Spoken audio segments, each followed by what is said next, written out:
So hello everyone and good morning सभी को। तो आज हम लोग का रहने वाला है lecture number 12 of Nito series. Good morning सभी को। चलिए तो स्टार्ट करें फिर। लेक्चर नंबर 12 रहने आज सर। हाँ जी, सभी को गुड मॉर्निंग।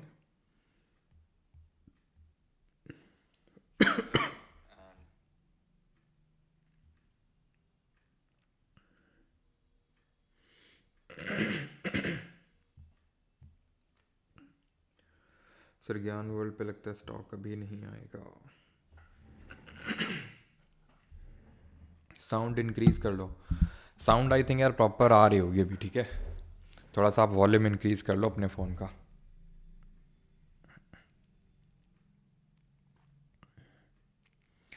चलिए तो स्टार्ट करते हैं।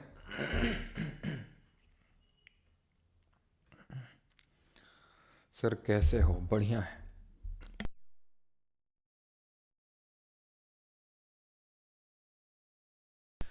तो पहला क्वेश्चन हम लोग का, who was the voice Roy during the Shimla conference held in 1945। 1945 में जो शिमला सम्मेलन के दौरान वॉइस रॉय कौन था? विलिंगटन, लिलिथको, इरविन या फिर वेवल?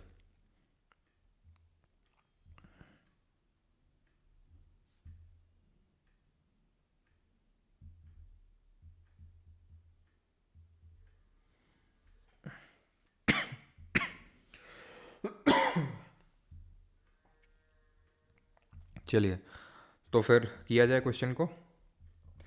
सही आंसर क्या होगा? Who was the voice Roy during Shimla conference in 1945। अभी शिमला कॉन्फ्रेंस थी क्या? तो एक्चुअल में क्या था कि आपको पता है कि काफ़ी टाइम से ब्रिटिशर्स लगे हुए थे इंडिया का सपोर्ट लेने के लिए। ये कहानी शुरू होती है 1939 से, जब वर्ल्ड वॉर टू शुरू होता है 1939 से। सबसे पहला काम तो ब्रिटिशर्स ने ये किया सबसे पहला काम तो ब्रिटिशर्स ने ये किया कि बिना इंडियंस के पूछे हुए, इंडिया की उस समय जो सबसे बड़ी पार्टी थी दैट वाज कांग्रेस, उनके बिना पूछे इंडिया का सपोर्ट डिक्लेयर कर दिया इन दी वर्ल्ड वॉर टू। इससे नाराज़ हुई कांग्रेस ने अपनी अपनी जो मिनिस्ट्रीज थी उनसे रिज़ाइन कर दिया, ठीक है। अब उसकी वजह से हुआ क्या, 1940 में 1940 में एक ऑफ़र भेजा गया, उसको हम बोलते हैं ऑगस्ट ऑफ़र। अब ये अगस्त ऑफ़र के थ्रू क्या किया गया, ऑफ़र दिया गया इंडियंस को, लेकिन वो ऑफ़र मंजूर नहीं था, क्योंकि यहाँ पर एज सच कुछ क्लियर स्टेटेड बात नहीं थी कि आपको एक तरह से कॉन्स्टिट्यूंट असेंबली बना के दी जाएगी या फिर पूर्ण स्वराज, जिसकी मांग पहले ही हम रख चुके थे। 1929 का जो लाहौर सेशन था, यहाँ पे हमें पता है कि कांग्रेस ने अपना गोल डिक्लेयर कर दिया था पूर्ण स्वराज, है ना। तो यहाँ पे आप बाकी चीज़ें भी रिकॉल कर सकते हो, किसने सेशन को प्रिसाइड किया था और बाकी क्या क्या चीज़ें हुई थी जिसको हम पहले ही डिस्कस कर चुके हैं। बट ये डोमिनेंस स्टेटस देने की बात कर रहे थे, जो पूर्ण स्वराज नहीं होता है। तो इसके विरुद्ध में क्या हुआ, इंडिविजुअल सत्याग्रह ऑर्गेनाइज किया जाता है, जिसको कि हम हिंदी में व्यक्तिगत सत्याग्रह बोलते हैं। अब पहले इंडिविजुअल सत्याग्रही आपसे पूछता है कौन है, तो आचार्य विनोबा भावे थे, जिन्होंने की भूदान आंदोलन शुरू किया था 1953 में। और उसके तहत वो स्टार्ट कहाँ से हुआ था, पहला भूदान यानी कि लैंड डोनेशन कहाँ पे किया गया था, पोचमपल्ली गांव है प्रेजेंट डे तेलंगाना में, वहाँ पे किया गया था। दूसरे इंडिविजुअल सत्याग्रही थे जवाहरलाल नेहरू। तो दोनों लोगों के नाम याद रखेंगे। 1929 में पूर्ण स्वराज डिक्लेरेशन जो हुआ था लाहौर सेशन में, इसको प्रिसाइड किया था नेहरू जी ने। एंड यहीं पे आपको पता है कि डिक्लेयर किया गया था 26 जनवरी 1930 as the first independence day, और रावी नदी के तट पे झंडा फहराया गया था। ये सारी चीज़ें हुई थी, और सीडीएम को टेम्परली सस्पेंड कर दिया गया था, और सॉरी क्या बोल रहा हूँ मैं, सीडीएम को लॉन्च करने का यहाँ पे रेजोल्यूशन लिया गया था 1929 का जो लाहौर का सेशन था। सस्पेंड जो टेम्परली किया गया था वो 1931 का जो कराची का सेशन था, जो कराची अधिवेशन था, उसमें हुआ था। और उसी में ये बात रखी गई थी कि भाई हम लोग सेकेंड राउंड टेबल कॉन्फ्रेंस में पार्टिसिपेट करेंगे। यहाँ पे 1929 वाले में ये बात कही गई थी कि जो पहली राउंड टेबल कॉन्फ्रेंस है उसको हम बॉयकॉट करेंगे, ठीक है।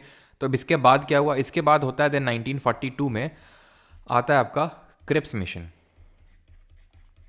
क्रिप्स मिशन भी फेल हो जाता है, दोनों रिजेक्ट कर देते हैं, चाहे वो कांग्रेस हो चाहे मुस्लिम लीग। और इसके विरुद्ध में क्या होता है, इसके विरुद्ध में एक बहुत ही बड़ा मूवमेंट ऑर्गेनाइज होता है जिसको बोलते हैं क्विट इंडिया मूवमेंट, जिसमें कि डू और डाई, करो या मरो का नारा किसने दिया था जरा बताएंगे। इसको रैटिफाई किस सेशन में किया गया था,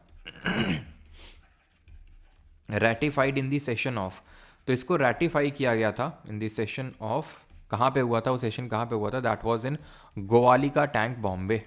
ये पूछता है, अभी रिसेंट में सिलेक्शन पोस्ट का भी एग्जाम हुआ, सीजीएल का एग्जाम हुआ, दोनों में पूछा कहाँ पे रेटिफाई किया गया, तो गोवालिका टैंक बॉम्बे में इसको रेटिफाई किया गया क्विट इंडिया मूवमेंट को।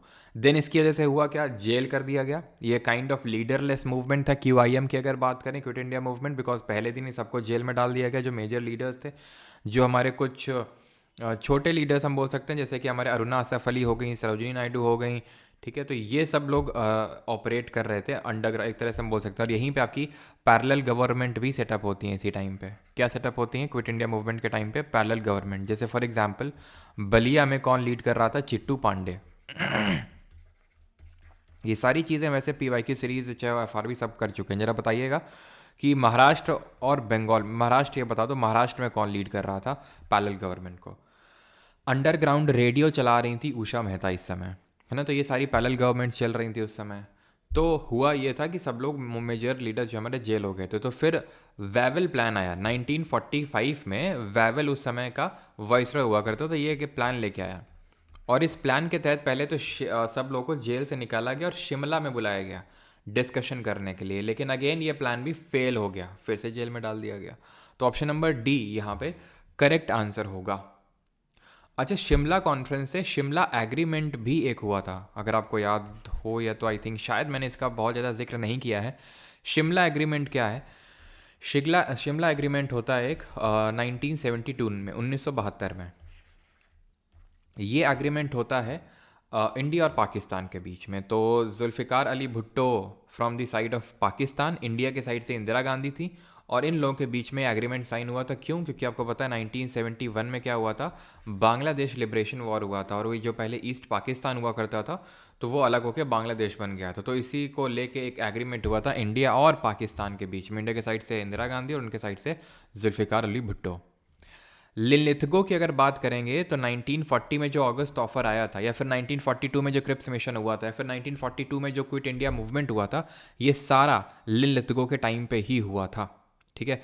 इरविन की अगर हम बात करें तो आप जानते हैं गांधी इरविन पैक्ट हुआ था 1931 में। यस सर, 1972 में हुआ था वो, 71 में नहीं, है ना सर? 2024-25 के लिए भी है 930 पर बता रहे थे आप, मतलब क्या 930 पे बता रहे थे, समझा नहीं मैं। ठीक है, तो गांधी इरविन पैक्ट हुआ था गांधी जी और इरविन के बीच में, इसको हम पहले डिस्कस कर चुके हैं, जहाँ पे गांधी जी ने कुछ इरविन की डिमांड्स मानी थी और इरविन ने कुछ गांधी जी की डिमांड्स मानी थी। जैसे कि इरविन ने बोला था कि आप आरटीसी में पार्टिसिपेट करो, जो कि माना था। गांधी जी ने बोला था कि भाई जो लोगों के खिलाफ मतलब ऐसे चार्जेस नहीं लगे हुए हैं, जो वॉयलेंस के दोषी नहीं है, जिन्होंने वॉयलेंस नहीं किया है, तो उनको तुरंत जेल से रिहा किया जाए।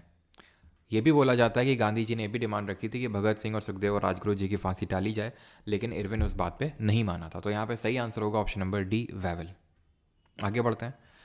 विच of the following pairs denoting various form of भक्ति इज नॉट करेक्टली मैच्ड? कौन सा सही मैच नहीं है यहाँ पे? सगुन, निर्गुण, अलवर और नयानर। देखिए, सगुन वो होते हैं जो गॉड को किसी फॉर्म में बिलीव करते हैं विद एट्रीब्यूट्स, कि भगवान इस तरह से दिखते हैं, उनके बाल ऐसे हैं, वो दिखते हैं इस तरह से, सारी चीज़ें हैं, तो उसको सगुन बोलते हैं। निर्गुण की अगर बात करें, जो गॉड को विदाउट एट्रीब्यूट, जैसे फॉर एग्जांपल सगुन में अगर हम बात करेंगे तो जैसे मीराबाई रखती थी, ठीक है, तो मीराबाई सगुन भक्ति कल्ट की हो गई। निर्गुण में अगर हम बात करेंगे तो कबीरदास जी हो जाएंगे, गुरु नानक हो जाएंगे, तो ये निर्गुण सेक्ट से बिलोंग करते थे, नहीं गॉड को किसी फॉर्म में बिलीव नहीं करते थे without any kind of attributes, तो दोनों सही हैं। अब ये सगुन में भी दो टाइप्स थे। एक तो वो लोग जो विष्णु जी में बिलीव करते थे, ठीक है, जिनको वैष्णवाइट्स या फिर अलवर बोला जाता था, और जो शिव जी में बिलीव करते थे उनको शैवाइट्स या फिर नयनर बोला गया। तो सही आंसर यहाँ पे होगा option number C, Alvar believed in devotion of Shakti, no believed in the devotion of Vishnu. ठीक है, तो ये चीज़ ध्यान रखना आपका, ऑप्शन नंबर यहाँ पे सी सही आंसर हो जाएगा। अगला क्वेश्चन है, in plant cells RNA is present in? पादप कोशिकाओं में आरएनए उपस्थित होता है कहाँ पर? आरएनए, ठीक है, राइबोन्यूक्लिक एसिड। साइटोप्लाज्म में सिर्फ, साइटोप्लाज्म और न्यूक्लियस में ही सिर्फ प्रेजेंट होगा, तो अब यहाँ पे ओनली कीवर्ड अगर आप ध्यान से देखें तो, ठीक है, मैं ये नहीं बोल रहा हूँ कि एकदम आंख बंद करके ओनली है तो ठीक है गलत ही होगा, लेकिन थोड़ा सा अगर आप यहाँ पे गेस करें तो इतने सारे सेल के अंदर ऑर्गेनल्स होते हैं, इतने सारे ऑर्गेनल्स होते हैं, है ना, तो आरएनए अगर मतलब सिर्फ ऐसा तो हो नहीं सकता सिर्फ साइटोप्लाज्म में ही हो, फिर सिर्फ न्यूक्लियस और साइटोप्लाज्म में ही हो। वहीं अगर हम बाकी ऑप्शंस को देखें तो बहुत ब्रॉड है ये। न्यूक्लियस, साइटोप्लाज्म, माइटोकॉन्ड्रिया, ये तो कॉमन है इन दोनों में, क्लोरोप्लास्ट भी कॉमन है। डिफरेंस क्रिएट हो रहा है ईआर और राइबोसोम में। अब हमें पता है कि जो राइबोसोम है ये दो चीज़ों से मिलकर बना होता है, एक तो आरएनए और प्रोटीन्स, है ना। हमने ये चीज़ एकदम अच्छे से पढ़ रखी है कि जो राइबोसोम है वो प्रोटीन सिंथेसिस में इन्वॉल्व होता है, तो एक्चुअली हम प्रोटीन का बना होता है ना। एंडोप्लाज्मिक रेटिकुलम की जब हम बात करते हैं तो किस में इन्वॉल्व होता है, ये चीज़ों का ट्रांसपोर्ट करता है। और ये चीज़ों का ट्रांसपोर्ट करता है किन चीज़ों का, जो कि स्मूथ एंडोप्लाज्मिक रेटिकुलम और रफ एंडोप्लाज्मिक रेटिकुलम इसको बना के देते हैं। स्मूथ की जब हम बात करते हैं तो क्या बना के देता है, फैट्स एंड लिपिड्स। और वहीं रफ की बात करेंगे तो ये प्रोटीन बना के देता है। रफ रफ क्यों होता है, राइबोसोम की वजह से होता है। राइबोसोम की डिस्कवरी किसने करी थी, जॉर्ज ई पैलेट ने करी थी। और मैंने आपको ये चीज़ भी पढ़ाई थी कि न्यूरॉन में प्रोटीन का सिंथेसिस राइबोसोम की जगह कोई और करता है, जिसका नाम एन से शुरू होता है। जरा बताइए वो क्या होता है। तो इसका मेन काम होता है एंडोप्लाज्मिक रेटिकुलम का ट्रांसपोर्ट करने का। देन ये देता है गोल्गी apparatus को या फिर गोल्गी बॉडीज़ को, जो उसकी पैकेजिंग और डिस्पैचिंग करते हैं, इसलिए उसको हम post office of the cell बोलते हैं। तो यहाँ पे मैंने क्या पूछा था, राइबोसोम। तो न्यूरॉन में निस्ल बॉडीज़ होते हैं, फिर निस्ल ग्रैन्यूल होते हैं, जो कि सिंथेसिस करते हैं प्रोटीन का। और जो न्यूरॉन का स्ट्रक्चर है वो किसने दिया था, कैमिलियो गोल्गी ने दिया था अपनी जो ब्लैक इंक रिएक्शन थी उससे। तो स्पेसिफिकली अगर बात करेंगे तो राइबोसोम में आपको आरएनए देखने को मिलेगा। That is why option number D यहाँ पे सही आंसर होगा। जब हम न्यूक्लियस की बात करते हैं, जिसकी डिस्कवरी रॉबर्ट ब्राउन ने करी थी, तो ये जेनेटिक मटेरियल को होल्ड करके रखता है न्यूक्लियस, इसीलिए इसको ब्रेन ऑफ द सेल बोलते हैं, बिकॉज बाकी सेल की जो सेल ऑर्गेनल्स हैं उनकी एक्टिविटी को रेगुलेट करता है। और जेनेटिक मटेरियल में क्या आता है, तो जेनेटिक मटेरियल में तो पहली बात तो हमारा जो क्रोमैटिन मटेरियल है, उस क्रोमैटिन मटेरियल वो रहता है यहाँ पे, ठीक है। क्रोमैटिन मटेरियल रहता है। और ये क्रोमैटिन मटेरियल जब सेल का डिवीजन होता है, जब कोशिका का विभाजन होता है, सेल डिवीजन होता है, तो ये एंटेंगल हो जाता है और यही बन जाता है क्या, यही बन जाता है हमारा क्रोमोसोम, ठीक है, सेल डिवीजन के टाइम पे। And we should know this what, कि जो हमारा डीएनए होता है, ठीक है, जो डबल हेलिकल स्ट्रक्चर होता है, ठीक है, ये किसका बना होता है, सॉरी ये जो हमारे क्या मैं बोल रहा हूँ, जो हमारे क्रोमोसोम्स होते हैं, तो डीएनए का डबल हेलिकल स्ट्रक्चर है। इसमें हमारे बेस पेयर्स होते हैं कौन कौन से, एडेनाइन, ग्वामाइन, थाइमाइन और साइटोसाइन, ठीक है। और ये इसी के साथ पेयर करते हैं, ठीक है। तो ये हमें ध्यान रखना है कि जो हमारा क्रोमोसोम है वो डीएनए और प्रोटीन का बना होता है, ठीक है, जो क्रोमोसोम होता है। और डीएनए का ये डबल हेलिकल स्ट्रक्चर होता है, जो फ्रेडरिक मिशर ने जो कि वॉटसन एंड क्रिक ने दिया था in the year 1953। Friedrich Miescher ने इसके मॉलिक्यूल की डिस्कवरी करी थी। यहाँ से आप रिकॉल कर सकते हैं जो डीएनए रेप्लिकेशन के बारे में सारी चीज़ें मैंने बताई थी, उसके साथ साथ कौन कौन से जो हमारे डिफरेंट एंजाइम होते हैं, लाइगेस हो गया, हेलिकोएस हो गया, ये सब जो हमारे एंजाइम्स होते हैं किस किस चीज़ में इन्वॉल्व होते हैं। जैसे लाइगेस की अगर हम बात करेंगे तो वो एक ग्लू की तरह बिहेव करता है, ठीक है, स्ट्रैंड्स को चिपका के रखता है, वो काम होता है उसका, ठीक है। इसी तरह से हम लोगों ने पढ़ा था सेमी कंजर्वेटिव डीएनए रेप्लिकेशन क्या होता है। सेमी कंजर्वेटिव डीएनए का मतलब होता है जो एक नया हमारा डीएनए निकल के आता है डॉटर सेल में, उसमें एक स्टैंड पुराने वाले का होगा, पुराने वाले मतलब पेरेंट सेल का होगा, और एक नया बनता है, उसको हम सेमी कंजर्वेटिव रेप्लिकेशन के नाम से जानते हैं, ठीक है। प्रोटीन, यहाँ पे कौन सा प्रोटीन होता है जो इन्वॉल्व होता है, दैट प्रोटीन इज हिस्टोन। वहीं पर अगर हम राइबोसोम की बात करें तो राइबोसोम जो होता है वो एक ऐसा सेल ऑर्गेनल होता है, वन ऑफ द ऐसा सेल ऑर्गेनल होता है जो कि यूकैरियोटिक और प्रोकैरियोटिक दोनों में कॉमन होता है, ठीक है। यूकैरियोटिक और प्रोकैरियोटिक सेल में क्या डिफरेंसेस होते हैं कि जो यूकैरियोट है ये इसमें ट्रू न्यूक्लियस होता है, प्रोकैरियोट में ट्रू न्यूक्लियस नहीं होता है। तो ट्रू न्यूक्लियस नहीं होता है तो यहाँ पे जो क्रोमैटिन मटेरियल है वो ऐसे ही फैला रहता है, क्लियर, आपको एज सच न्यूक्लियर एनवेलप देखने को नहीं मिलता है। ऐसे पार्ट को क्या बोलते हैं, जैसे कि ये मान लेते हैं कि हमारा प्रोकैरियोटिक सेल है, जहाँ पे इस तरह का जो क्रोमैटिन मटेरियल है वो किसी बाउंड्री में फिक्स नहीं है, न्यूक्लियर एनवेलप में नहीं है, इस पर्टिकुलर रीजन को क्या बोलते हैं। और क्या कॉमन होता है यू और प्रोकैरियोट में, एक तो सेल मेम्ब्रेन को कॉमन हो जाएगी और आपका जो साइटोप्लाज्म है वो कॉमन हो जाएगा, ठीक है। न्यूक्लियोलस क्या होता है, न्यूक्लियोलस जो होता है वो न्यूक्लियस के अंदर आपको देखने को मिलता है। जैसे फॉर एग्जांपल ये सेल है, इसके अंदर न्यूक्लियस है, तो इसके अंदर जो न्यूक्लियोलस है वो राइबोसोम सिंथेसिस में इन्वॉल्व होता है, राइबोसोम बनाने का काम न्यूक्लियोलस का होता है। और ये जो चीज़ होती है इसको न्यूक्लियोइड बोलते हैं, ठीक है। तो न्यूक्लियोलस और न्यूक्लियोइड में कन्फ्यूज़ नहीं होना है। प्रोकैरियोटिक के एग्जाम्पल की बात करेंगे, जितने भी हमारे बैक्टीरिया लोग होते हैं सब प्रोकैरियोट होते हैं। साइनोबैक्टीरिया जो हो गया, साइनोबैक्टीरिया क्या होता है, ब्लू ग्रीन एल्गे ही होता है, वो भी आपका एक प्रोकैरियोट होता है, ठीक है। तो ये चीज़ें आपको ध्यान रखनी है। बाकी तो सेल के रिगार्डिंग बहुत सारी चीज़ें हैं कि सेल की discovery, dead cell, living cell, cell theory किसने दी है, देन उसके बाद जो जो डिफरेंट सेल ऑर्गेनल्स होते हैं उनके फंक्शंस क्या होते हैं, सारी चीज़ें हम पढ़ चुके हैं। ठीक है, तो आप अपने सारी चीज़ों को रिवाइज करिए। जैसे फॉर एग्जांपल माइटोकॉन्ड्रिया में आप क्या क्या रिकॉल कर सकते हैं कि ये डबल मेम्ब्रेन होती है, इसमें आउटर मेम्ब्रेन पोरस होती है, जो इनर मेम्ब्रेन होती है एटीपी के सिंथेसिस में इन्वॉल्व होती है, सॉसियस शेप का ये सेल ऑर्गेनल होता है और एनर्जी जनरेट करता है, एटीपी के फॉर्म में करता है। एटीपी को energy currency of the cell के नाम से जानते हैं। ठीक है, तो ये सारी चीज़ें आप रिकॉल कर सकते हैं। इसका जो डायमीटर है वो आप रिकॉल कर सकते हैं। साइटोप्लाज्म हमारा फ्लूइड लाइक मैट्रिक्स होता है जो डिफरेंट सेल ऑर्गेनल्स को कंटेंट को होल्ड करके रखने का भी काम होता है इसका। क्लोरोप्लास्ट की अगर हम बात करें, ये सिर्फ हमें प्लांट सेल में देखने को मिलेगा बिकॉज ये प्लास्टिड का पार्ट होता है। प्लास्टिड के कितने पार्ट होते हैं? Chloro, chromo, leuco. क्लोरो आपका इसमें फूड के सिंथेसिस में इन्वॉल्व होता है, क्रोमो कलर प्रोवाइड करता है और ल्यूको स्टोरेज करता है। ल्यूको भी 3 तरह का होता है, एमाइलो, एल्यूरो और इलाइयो। इलाइयो फैट का सिंथेसिस करता है, एल्यूरो आपका प्रोटीन का और एमाइलो कार्बोहाइड्रेट का सिंथेसिस करता है। क्लोरोप्लास्ट में इसमें क्लोरोफिल होता है। क्लोरोफिल किस में अरेंज्ड होता है? जो थाइलाकॉइड होते हैं। थाइलाकॉइड क्या होता है? तो जैसे क्लोरोप्लास्ट है तो क्लोरोप्लास्ट में इस तरह से आपके सैक लाइक स्ट्रक्चर देखने को मिलेंगे जिनको थाइलाकॉइड बोलते हैं। इसी में ही होता है आपका प्रोटीन। यहाँ पे आपकी लाइट आती है और यहीं से आपका खाना बनता है। आपकी जो लाइट इंडिपेंडेंट रिएक्शन होती है क्लोरोप्लास्ट के अंदर, उसको हम केल्विन साइकिल के नाम से जानते हैं। ठीक है, और ये जो हमारे सैक होते हैं इन्हीं को हम ग्रेना बोलते हैं, जहाँ पे क्या होता है साइट ऑफ लाइट रिएक्शन। और ये जो फ्लूइड टाइप का होता है इसको स्ट्रोमा बोलते हैं, जहाँ पे डार्क रिएक्शन होती है। तो site of light reaction, dark reaction क्या क्या होते हैं वो आपको पता होना चाहिए। आगे बढ़ते हैं। ग्रासेस में इंटर कैलरी जो मेरिस्टेम होती हैं वो कहाँ पे लोकेटेड होती हैं? What are intercalary meristem? ये टाइप ऑफ टिश्यू होते हैं। टिश्यू क्या होते हैं तो आपको पता होगा, जो ग्रुप ऑफ सेल एक डेफिनेट जो फंक्शन परफॉर्म करते हैं उनको हम टिश्यू बोलते हैं। ठीक है, group of cells performing a definite function. तो प्लांट में अलग हमारी टिश्यूज़ होते हैं, एनिमल में अलग टिश्यूज़ होते हैं। तो प्लांट टिश्यूज़ को हम 2 पार्ट में डिवाइड करते हैं सबसे पहले तो सबसे पहला होता है हमारा मेरिस्टेमेटिक टिश्यूज़ और दूसरा होता है हमारा परमानेंट टिश्यूज़।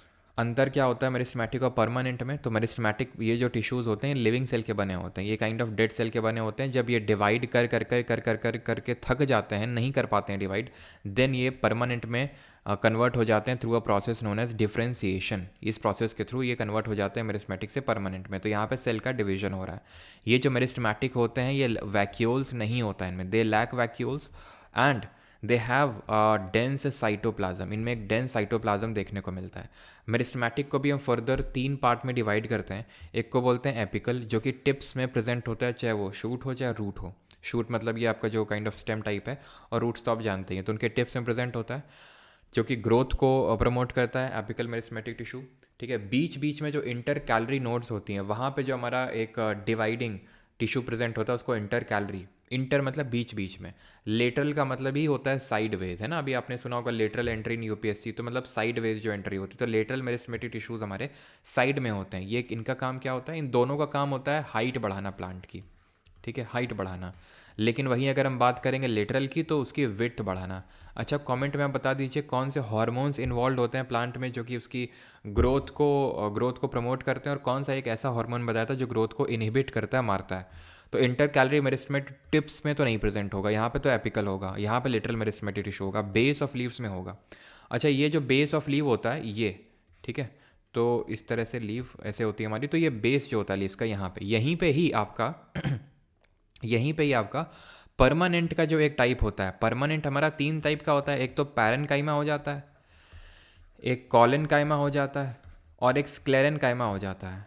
तो पैरेन तो स्टोरेज, फूड का स्टोरेज करता है। इसके भी 2 टाइप होते हैं, एरेनकाइमा होता है और क्लोरेनकाइमा होता है। तो क्लोरेन में तो भैया क्लोरोफिल होती है, तो फूड प्रोडक्शन में इन्वॉल्व होता है। एरेन में क्या होता है कि ये फ्लोट करने में हेल्प करता है प्लांट को, एरी स्पेसेस होते हैं। कॉलेन जो होता है ये फ्लेक्सिबिलिटी प्रोवाइड करता है। तो यहाँ पे आपका बेस ऑफ लीव्स में इंटर कैलरी मेरिस्टेमेटिक जो कि एक डिवाइडिंग टिश्यू है, बिकॉज मेरिस्टेमेटिक टिश्यू है इसलिए, और कॉलेनकाइमा भी प्रेजेंट होता है जो कि एक परमानेंट टिश्यू है। कॉलेनकाइमा यहाँ पे इसको फ्लेक्सिबिलिटी प्रोवाइड करता है कि ऐसे जल्दी से टूट ना जाए, तो फ्लेक्सिबिलिटी प्रोवाइड करने का काम होता है। और ये जो होता है collenchyma, it is irregularly thickened at the corners. Irregularly thicken at the corners. ये तो मैंने 3 जो टाइप लिखे हैं परमानेंट के, सिंपल परमानेंट होता है। परमानेंट भी 2 पार्ट में डिवाइडेड होता है, सिंपल और कॉम्प्लेक्स। कॉम्प्लेक्स में आता है जाइलम फ्लोएम, लिख नहीं रहा हूँ यहाँ पे बिकॉज पहले ही पूरे पार्ट्स टाइप सब कुछ बता देख चुके हैं हम लोग कि जाइलम जो है वो वाटर और मिनरल का ट्रांसपोर्ट करता है, फ्लोएम जो है फल यानी कि फूड का ट्रांसपोर्ट करता है। तो ये सारी चीज़ें हम पहले पढ़ चुके हैं। जाइलम जो होता है ये 1 वे होता है, फ्लोएम 2 वे होता है, और उसके जो डिफरेंट टाइप्स होते हैं वो सारी चीज़ें यानी जाइलम पैरेन्काइमा, जाइलम फाइबर, ये सारी चीज़ें। तो बेस ऑफ लीव में प्रेजेंट होगा ऑप्शन नंबर सी। हाइट की अगर बात करेंगे, जब हार्मोन कौन कौन से इसमें इन्वॉल्व होते हैं, तो हार्मोन जो इसमें इन्वॉल्व होते हैं वो होते हैं आपके, एक तो ऑक्सिन होगा, ठीक है, ऑक्सिन हाइट बढ़ाता है, ऑक्सिन भी आपका टिप्स में प्रेजेंट होता है, और ये जो होता है ऑक्सिन लाइट से दूर भागता है, लाइट से दूर भागता है, जिसकी वजह से पॉजिटिव फोटोट्रॉपिक मूवमेंट होता है प्लांट में। ये लाइट से दूर भागता है, तो जैसे कि जहाँ पर दूर भागेगी, मैं पूरा आपको ये पूरा प्रोसेस एक्सप्लेन कर चुका हूँ कि किस तरह से जब लाइट से ये दूर भागेगा तो ये इसकी जो टिप है ये लाइट की तरफ भागने लगेगी, तो उसी को हम पॉजिटिव फोटोट्रॉपिक बोलते हैं, है ना। ये सारी चीज़ें आपको क्लियर हैं कि नहीं है कि फोटोट्रॉपिक मूवमेंट हो गया, जियोट्रॉपिक मूवमेंट हो गया, हाइड्रोट्रॉपिक मूवमेंट हो गया, कीमोट्रॉपिक मूवमेंट हो गया, ये सारे मूवमेंट आपको पता होने चाहिए। पॉजिटिव नेगेटिव कब क्या कैसे होता है, कहाँ पे होता है, ये आपको एक्सप्लेन कर चुका हूँ, ठीक है। ऑक्सिन हो गया, जिब्रेलिन जो है ये आपका जर्मिनेशन में हेल्प करता है, फ्लावरिंग में हेल्प करता है, साइटोकिनिन आपका सेल डिवीजन में हेल्प करता है। देन अगर हम बात करें ग्रोथ को इनिबिट करने वाला होता है एब्सिसिक एसिड, एब्सिसिक एसिड ये ग्रोथ को मारता है, ठीक है, स्ट्रेस हार्मोन काइंड ऑफ होता है ये। आगे बढ़ते हैं, यहाँ पे आप देख सकते हैं पैरेन्काइमा, कॉलेनकाइमा, स्क्लेरेन्काइमा मेंशन्ड है। तो आप देख सकते हैं जो कॉलेनकाइमा है वो कॉर्नर्स पे इरेगुलरली थिकेंड है बहुत ज़्यादा। पैरेन्काइमा में जो इंट्रासेल्युलर स्पेसेस देखने को मिल रही हैं इसी को बोलते हैं एरेनकाइमा। और जो स्क्लेरेनकाइमा होता है ये क्या प्रोवाइड करता है, रिजिडिटी और टफनेस प्रोवाइड करता है बहुत ज़्यादा, ठीक है, रिजिडिटी प्रोवाइड करता है, टफनेस प्रोवाइड करता है, जिसकी वजह से स्क्लेरेनकाइमा आपको वहाँ देखने को मिलेगा जहाँ जहाँ बहुत टफ होता है हमारा, जैसे जो हस्क ऑफ कोकोनट यानी कि जो नारियल की भूसी होती है वो बहुत टफ होता है, आपने देखा होगा नारियल का जो आउटर पार्ट होता है, तो इसीलिए होता है बिकॉज वो स्क्लेरेनकाइमा जो कि काइंड ऑफ डेड हमारे डेड सेल से बना हुआ है वो वहाँ पे प्रेजेंट होते हैं। 3 रेजिस्टर्स हैं, 3 रेजिस्टर्स हैं जिनका रेजिस्टेंस है 11, 22 एंड 33 ओम। तो बता ये पैरेलल में कनेक्टेड हैं, तो इक्विवेलेंट रेजिस्टेंस यहाँ पे क्या होगा। संपदा बिल्कुल सही है, जो इथाइलिन है वो काइंड ऑफ गैसियस हार्मोन है जो फ्रूट की राइपनिंग में हेल्प करता है, इसको आर्टिफिशियली भी यूज़ किया जाता है। सर की फेवरेट बायोलॉजी वाली मैम थी शायद, अच्छा। अभी पॉलिटी वाले सर भी आएंगे जो फेवरेट थे मेरे, और पहली बात बायोलॉजी मैम नहीं पढ़ाती थी, सर पढ़ाते थे, और इतनी कायदे की सुताई करते थे ना कि अब क्या ही बोलें, ऊ आ की आवाज़ निकलती थी बच्चों की क्लास में। भाई बहुत मारते थे, सच बता रहे हैं, इतना मारते थे ना, इतना खौफ है कि आज भी अगर शक्ल उनकी दिख जाए ना सपने में पसीना पसीना हो जाएंगे। 3 रजिस्टर्स 11 ओम 22, हाँ लेकिन एक मैम भी थी, बात तो तुम्हारी सही है, अब याद आया मुझे। वो थी मैम आई थिंक 8 नहीं 9th में थी शायद, और 10th में एक सर आ गए थे, जितनी अच्छी मैम थी उतने ही जो है सर जो है उतनी पिटाई करते थे। खैर, तो इक्विवेलेंट रेजिस्टेंस हम कैसे निकालते हैं, सबसे पहले सीरीज़ और पैरेलल का मतलब क्या होता है। सीरीज़ का मतलब होता है जब जितने भी हमारे रजिस्टर कनेक्टेड हैं सर्किट में वो उनमें सेम करंट फ्लो हो रहा हो। जैसे फॉर एग्जांपल यहाँ से 5 एम्पियर करंट निकाला गया तो यहाँ भी 5 एम्पियर, यहाँ भी 5 एम्पियर, यहाँ भी 5 एम्पियर जा रहा है। अब फॉर एग्जांपल जैसे मैंने 5 एम्पियर यहाँ से गुजारा, ठीक है, एक यहाँ पे इस तरह से चला गया, ऐसे कनेक्टेड है, ठीक है, एक यहाँ पे ऐसे चला गया रजिस्टर ऐसे कनेक्टेड है, तो ऑब्वियस सी बात है यहाँ पे कुछ जाएगा, यहाँ पे कुछ जाएगा, सेम तो नहीं जाएगा। तो इसको हम बोलेंगे कि भाई ये पैरेलल में कनेक्टेड हैं, समानांतर में, और ये श्रृंखला में नहीं सीरीज़ में कनेक्टेड है। घुमा फिरा के अगर मैं बोलूँ तो सीरीज़ में जब कनेक्टेड होते हैं तो करंट सेम रहता है, करंट रिमेन्स दी सेम, और जब पैरेलल में अगर बात करें समानांतर में, ठीक है, तो आपका जो पोटेंशियल डिफरेंस है, जो विभवांतर है, जो वोल्टेज है वो सेम रहता है, ठीक है। तो सीरीज़ में जब करंट सेम रहता है, अच्छा ये बताइए करंट को मेजर कैसे करते हैं और इसकी यूनिट क्या होती है। तो सीरीज़ में इसमें जब हम इक्विवेलेंट रेजिस्टेंस निकालने जाते हैं, चाहे जितने भी सिस्टम ऑफ रेजिस्टर्स कनेक्टेड क्यों ना हो, सिंपल हमें जोड़ देना होता है, एज सिंपल एज दैट। जैसे मान लो 2 ओम है, 3 ओम है, 4 ओम है, तो 2 3 4 आप जोड़ दो, 4 3 7 2 9, सिंपल। बट रेजिस्टर जब पैरेलल में कनेक्टेड होते हैं तो हमें क्या करना होता है, इस तरह से हमें करना होता है 1/R equivalent is equals to 1/R1 plus 1/R2। जितने भी रजिस्टर्स कनेक्टेड हैं, जितने भी, अब जैसे यहाँ 3 है तो हम 1/R1 plus 1/R2 plus 1/R3 लिख लिया, ठीक है। तो 1/11 प्लस 1/22 प्लस 1/33। अब इन तीनों का एलसीएम क्या होगा, 66 होगा। तो यहाँ पे 6, यहाँ पे 3, यहाँ पे 2, तो ये 1/r इक्विवेलेंट कितना निकलेगा, 6 3 9 2 11, तो 11/66 1/r इक्विवेलेंट। आर इक्विवेलेंट कितना निकलेगा, 66/11, दैट मीन्स कि 6 ओम निकल आ जाएगा। अगर मान लो 2 रेजिस्टर्स कनेक्टेड हो तो बड़ा आसान होता है। जैसे मान लो 2 हैं तो दोनों का मल्टीप्लाई करो, ठीक है, दोनों का मल्टीप्लाई करो और यहाँ पे दोनों को जोड़ दो, सिंपल वो निकल के आ जाता है आपका, ठीक है। तो ये आसान होता है, लेकिन खैर आप, लेकिन 2 का पूछता ही नहीं है वो, ठीक है, पूछेगा तो आपसे थोड़ा सा 3 4 का तो एटलीस्ट देके पूछेगा। जैसे यहाँ पे 3 दिए हैं आपके, तो ध्यान रखिएगा, मतलब उसमें बेसिक फंडा क्या काम करता है। जैसे फॉर एग्जांपल जब 2 कनेक्टेड होते हैं तो हम इस तरह से लिख लेते हैं 1/r1 प्लस 1/r2, ठीक है। R1 R2 क्या हो गया यहाँ पे, R1 R2 एलसीएम हो गया, तो R2 प्लस R1 निकल आएगा यहाँ से, ठीक है, ये 1/r इक्विवेलेंट होगा। तो R इक्विवेलेंट कितना निकल के आएगा, R1 R2 upon R1 plus R2। तो सिंपल हमें ये याद रख लेना होता है कि अगर 2 पैरेलल में कनेक्टेड हैं तो दोनों का गुणा करो और डिवाइड बाई दोनों को जोड़ दो, सिंपल, ठीक है। 1/, और 1/, इस तरह से लिखने की ज़रूरत नहीं पड़ती उसमें, हमें मतलब थोड़ा शॉर्ट हो जाता है बस, और तो कुछ नहीं। ऑप्शन नंबर डी यहाँ पे सही आंसर होगा 6 ओम। करंट की अगर बात करेंगे तो इसकी एसआई यूनिट होती है एम्पियर। मेजर इसको करते हैं अमीटर से भी और गैल्वेनोमीटर से। डिफरेंस ये होता है कि अमीटर जो होता है ये सिर्फ करंट के मैग्नीट्यूड को मेजर कर सकता है, गैल्वेनोमीटर का दोहरा काम होता है, यानी कि मैग्नीट्यूड को तो मेजर कर ही सकता है बल्कि उसके डायरेक्शन को भी मेजर कर सकता है, लेकिन बहुत ही स्मॉल मैग्नीट्यूड को मेजर करता है जो गैल्वेनोमीटर होता है, ठीक है। और जो पोटेंशियल डिफरेंस होता है उसको वोल्टामीटर से मेजर किया जाता है, वोल्ट इसकी एसआई यूनिट होती है, अलेक्जेंडर वोल्टा के नाम पे है, ठीक है। What is the chemical composition of a soda acid type fire extinguisher. Soda acid प्रकार के अग्नि शामक यंत्र की रासायनिक संरचना क्या है। सोडा एसिड फायर एक्सटिंग्विशर, आग बुझाने के लिए इसको यूज़ किया जाता है। तो ये होता है हमारा व्हाट, ये होता है NaHCO3, that is sodium hydrogen carbonate, जिसको कि हम सोडियम बाइकार्बोनेट के नाम से भी जानते हैं, ठीक है। अब इसमें क्या करते हैं हम, सल्फ्यूरिक एसिड भी यूज़ कर लेते हैं। कैसे, तो ये आप ही देख पा रहे हैं फायर एक्सटिंग्विशर है, ये जो आप येलो कलर का फ्लूइड देख पा रहे हैं दैट इज़ आपका सोडियम बाइकार्बोनेट, दैट इज़ आपका सोडियम हाइड्रोजन कार्बोनेट। यहाँ पे एक छोटी सी बॉटल लगा दी जाती है यूजुअली सल्फ्यूरिक एसिड की। तो जब इसको प्रेस किया जाता है तो जब ये निकलता है तो दोनों मिक्स होकर निकलते हैं। और जब सोडियम बाइकार्बोनेट या फिर सोडियम हाइड्रोजन कार्बोनेट, जिसको कि कॉमनली हम बोलते हैं बेकिंग सोडा, तो जब ये एसिड के साथ मिलता है तो एक गैस को रिलीज करता है, that is CO2 carbon dioxide. ये कार्बन डाइऑक्साइड क्या करती है, एक काइंड ऑफ ब्लैंकेट क्रिएट कर देती है आग के चारों तरफ और ऑक्सीजन की सप्लाई को कट कर देती है। और आग जलने के लिए oxygen is a major requirement, तो जब ऑक्सीजन सप्लाई नहीं होगी तो आग बुझ जाती है। इसी सेम कॉन्सेप्ट का यूज़ करके बेकिंग पाउडर बनाया जाता है, जहाँ पे जो सोडियम बाइकार्बोनेट है इसको एक माइल्ड एडिबल एसिड, जैसे फॉर एग्जांपल टार्टरिक एसिड है, उसमें अगर डाल देंगे तो इसको यूज़ किया जाता है कहाँ पे, बेकिंग पाउडर बनाने के लिए। तो जो हमारी बेकरीज वगैरह होती हैं वहाँ पर इसका यूज़ किया जाता है केक को फ्लफ़ी बनाने के लिए, बिकॉज CO2 गैस इसमें इवॉल्व होती है और CO2 गैस क्या होती है, वो फ्लफ़ी चीज़ को, केक को फ्लफ़ी बना देती है।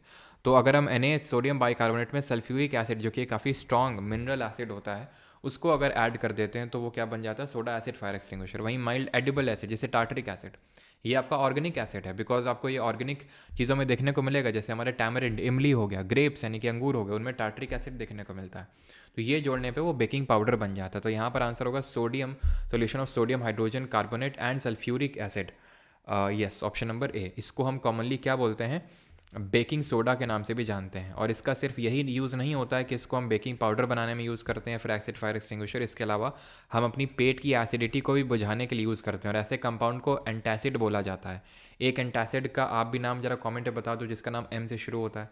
सोडियम कार्बोनेट की अगर हम बात करते हैं और वो भी हाइड्रेटेड, तो उसी को ही हम बोलते हैं वॉशिंग सोडा, यानी कि जिसको हिंदी में धोवन सोडा बोला जाता है, जिसको कि यूज़ किया जाता है to remove permanent hardness of water, to remove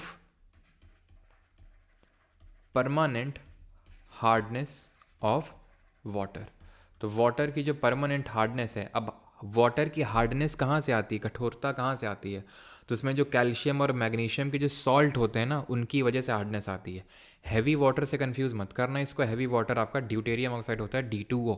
washing soda का फॉर्मूला क्या हो जाएगा, Na2CO3, क्योंकि मैंने बताया ये हाइड्रेटेड फॉर्म में होता है, तो 10H2O, ये होता है आपका washing soda. Is that clear. तो ऑप्शन नंबर ए। एंटासिड की अगर मैं एक और बात करूँ तो MOM, that is milk of magnesium, जिसको हम लिखते हैं MgOH का होल ट्वाइस, वो होता है हमारा एंटासिड। और उसका पीएच वैल्यू कितना होता है, 10 होता है। जो पेट में हमारी जो एक्स्ट्रा एसिड बन जाता है गैस्ट्रिक जूस के थ्रू, तो उसको न्यूट्रलाइज करने का काम होता है मिल्क ऑफ मैग्नीशिया का। सेम काम बेकिंग सोडा करता है, क्यों? क्योंकि ये बेसिक नेचर के होते हैं, एल्कलाइन नेचर के होते हैं, इनका पीएच वैल्यू 7 से ज़्यादा होता है, तो यहाँ पे एसिड को न्यूट्रलाइज कर देते हैं। इसी रिएक्शन को हम बोलते हैं न्यूट्रलाइजेशन रिएक्शन, उदासीकरण अभिक्रिया, जहाँ पे एक एसिड एक बेस के साथ रिएक्ट करके सॉल्ट और वाटर बना देता है। और ऐसी रिएक्शन किस नेचर की होती है? एक्सोथर्मिक, यानी कि इससे हीट निकलती है। ठीक, अगला क्वेश्चन है the hydrogen bomb and the uranium bomb are based respectively on. Hydrogen bomb और यूरेनियम बम क्रमशः किस पर आधारित हैं?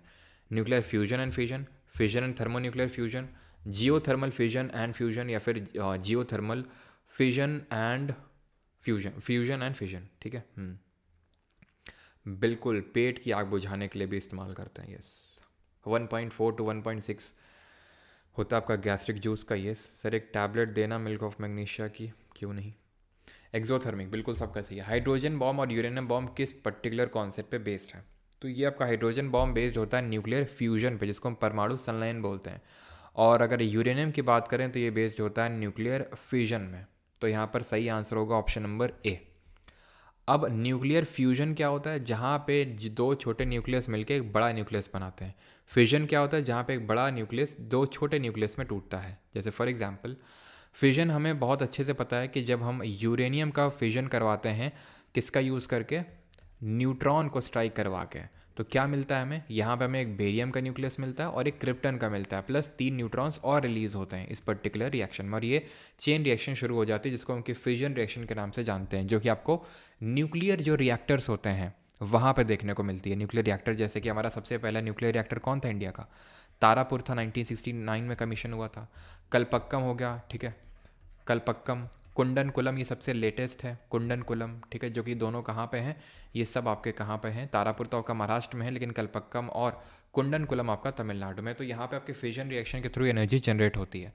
फ्यूजन का यूजली जैसे हाइड्रोजन बॉम्ब बनाते हैं, तो जैसे हाइड्रोजन बॉम्ब में आपको थोड़ा सा यहाँ पे ये भी याद होना चाहिए इन दैट आर कि इंडिया ने जो आपके दो न्यूक्लियर जो परीक्षण किए हैं, जिसको हम पोखरण 1 और पोखरण 2 के नाम से जानते हैं, ये भी आपको पता होना चाहिए। पोखरण 1 और पोखरण 2 कब हुआ था? तो पोखरण 1 की बात करेंगे तो ये हुआ था आपका 1974, 1974 में, और इसको हम जानते हैं, पोखरण आपका राजस्थान में पड़ता है, ठीक है, तो वहीं पे ही इसको किया गया था परफॉर्म। तो ऑपरेशन स्माइलिंग बुद्धा के नाम से इसको जानते हैं, ऑपरेशन स्माइलिंग बुद्धा। और जो पोखरण 2 हुआ था वो हुआ था इन द ईयर 1998, ठीक है ना, 1998 में मई के महीने में हुआ था ये, और इसको ऑपरेशन शक्ति के नाम से जानते हैं, ठीक है। और इसके बाद हुआ क्या था कि 1998 में पाकिस्तान ने भी न्यूक्लियर परीक्षण किए थे, तो यूएस ने, और यूएस के अलावा साथ साथ कुछ और कंट्रीज़ थी जैसे जापान ने, सैंक्शंस लगा दिए थे इंडिया और पाकिस्तान पे कि अब मतलब अब कैसे कर लिया हमारे बिना पूछे, और अब मत करना आगे, ठीक है। तब का दौर अलग था, लेकिन अब का दौर अलग है। लगाते रहो जितने सैंक्शंस लगाना है, किसी को कुछ फ़र्क नहीं पड़ता है, ठीक है। खैर, तो ऑप्शन नंबर ए यहाँ पे सही आंसर होगा, न्यूक्लियर फ्यूजन एंड फिशन, ठीक है। यूरेनियम से आप यूरेनियम की माइंस रिकॉल कर सकते हैं। कल हम लोगों ने देखा भी था, यूरेनियम की सबसे बड़ी माइन है आंध्र प्रदेश में। ज़रा बताइए उसका नाम क्या है?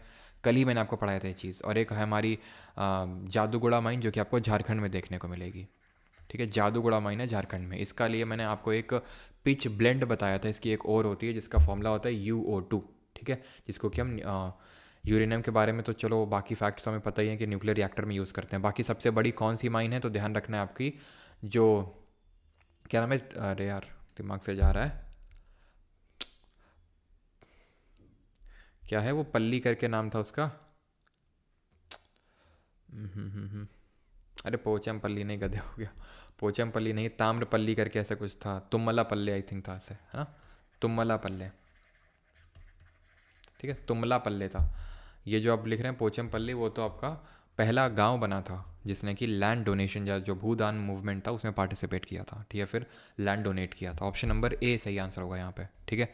अगला क्वेश्चन है, which of the following statements are true for the reaction of Fe2O3 with aluminium. जो हमारी आयरन ऑक्साइड की रिएक्शन होती है एल्यूमिनियम के साथ, उसमें कौन सा ही स्टेटमेंट आपका सही होगा, बताइए।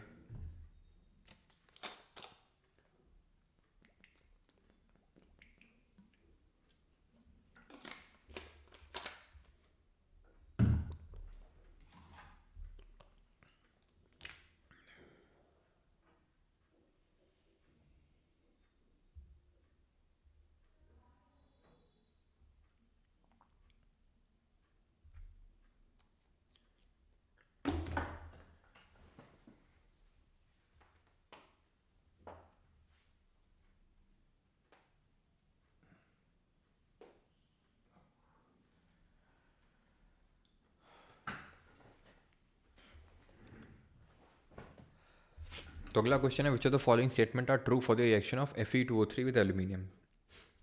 तो इसको रिएक्शन को थर्माइट रिएक्शन बोलते हैं, बिल्कुल सही बात है। थर्माइट रिएक्शन क्या होती है, इसको यूज़ करते हैं जो रेलवे ट्रैक्स होते हैं उसको ज्वाइन करने में, और इसी को थर्माइट रिएक्शन बोलते हैं। होता क्या है यहाँ पे, कुछ रिएक्शन इस तरह से होती है जहाँ पर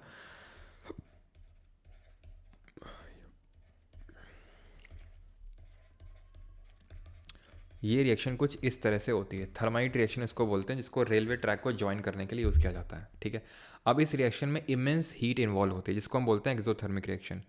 sir do we have to read newspaper for SSC CGL? आप वो इंग्लिश को इम्प्रूव करने के लिए यूज़ कर सकते हो, बट एज सच जीके के लिए नीड नहीं है उसमें। ठीक है, जीके के लिए बहुत ज़्यादा नीड नहीं है। चलो, नहीं भाई प्रशु जी, वो UPSC के लिए इनफ नहीं है।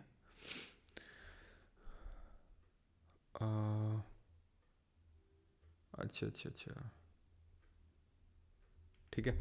तो ये यहाँ पे रिएक्शन होती है। अब यहाँ पे अगर आप ध्यान से देखें तो मतलब दूसरा तो सही होगा, ठीक है, वेल्डिंग पर्पस में यूज़ करते हैं। Aluminium metal acts as an oxidising agent. अब हो क्या रहा है यहाँ पे, एल्यूमिनियम में ऑक्सीजन जुड़ रहा है, तो यानी कि एल्यूमिनियम का हो रहा है ऑक्सीडेशन। लेकिन हमेशा इस चीज़ को ध्यान रखेंगे कि जहाँ पर जिसका ऑक्सीडेशन होता है वो रिड्यूसिंग एजेंट के तौर पे एक्ट करता है, वो रिड्यूसिंग एजेंट के तौर पे एक्ट करता है। यहाँ पे ऑक्सीजन हट रहा है, दैट मीन्स कि रिडक्शन हो रहा है, और जहाँ रिडक्शन होता है वो ऑक्सीडाइजिंग एजेंट के तौर पे एक्ट करता है।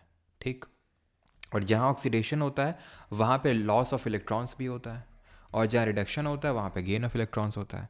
तो aluminium metal act as an oxidising agent गलत हो जाएगा, रिड्यूसिंग एजेंट, तो आप ये इसको हटा सकते हैं सीधे। ठीक है, molten iron and aluminium are formed at the end of the reaction, no molten iron. ठीक है, तो यहाँ पे ये भी गलत हो जाएगा, ऑप्शन नंबर फर्स्ट एंड मतलब स्टेटमेंट फर्स्ट और सेकंड सही होगा। थर्माइट रिएक्शन बोलते हैं और वेल्डिंग पर्पस के लिए यूज़ किया जाता है, खासकर जो हमारे जो रेलवे ट्रैक हैं उसको ज्वाइन करने के लिए। ठीक है, एल्यूमिनियम से ही हम क्या करते हैं, एनोडाइजिंग जो होता है हमारा प्रोसेस, एनोडाइजिंग आप जानते हैं, एक हमारा इलेक्ट्रोकेमिकल प्रोसेस होता है जहाँ एल्यूमिनियम ऑक्साइड की लेयर चढ़ाई जाती है मेटल पे, यूजुअली एल्यूमिनियम पे, सो दैट कि उसमें कोरोजन ना हो सके।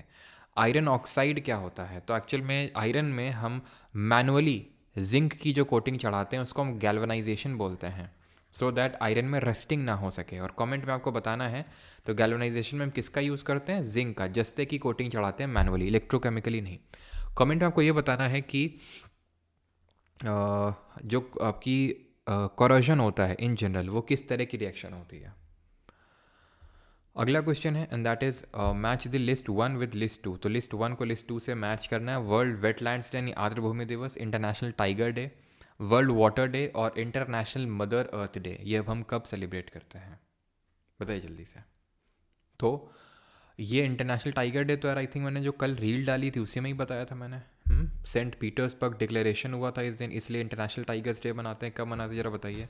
वेटलैंड्स डे 2 फेब को मनाते हैं, क्योंकि 2 फेब 1971 को रामसार कन्वेंशन साइन हुआ था इन दी रामसार ईरान, इसलिए तो इसको 3 से मैच करेंगे। इंटरनेशनल टाइगर डे की जब बात करेंगे तो 29 जुलाई सही आंसर होगा, बिकॉज सेंट पीटर्सबर्ग डिक्लेरेशन हुआ था इस दिन। वर्ल्ड वाटर डे 22 मार्च को होता है, मदर अर्थ डे 22 अप्रैल को होता है, एंड बायोडाइवर्सिटी डे 22 मई को होता है। अच्छा ये बताइएगा MSME डे कब होता है, ठीक है, MSME डे कब होता है इंडिया में। स्टार्टअप दिवस कब मनाया जाता है, स्टार्टअप दिवस, तो सही आंसर होगा 3142, that is option number B will be the correct answer. MSME Day की अगर बात करेंगे 27 जून को होता है, 29 जून को नेशनल स्टैटिस्टिक्स डे मनाते हैं, PC महालनोबिस जी के जन्म दिवस पर। PC महालनोबिस के रिगार्डिंग हमने चीज़ें पढ़ रखी हैं कि उन्होंने सबसे पहली अगर हम देखें तो साइंटिफिक पॉवर्टी लाइन दी थी उन्होंने, किसने, PC महालनोबिस ने, जिसके लिए उनको आर्किटेक्ट ऑफ आर्किटेक्ट ऑफ ध्यान रखना कि आर्किटेक्ट ऑफ उनको प्लानिंग के नाम से भी जाना जाता है।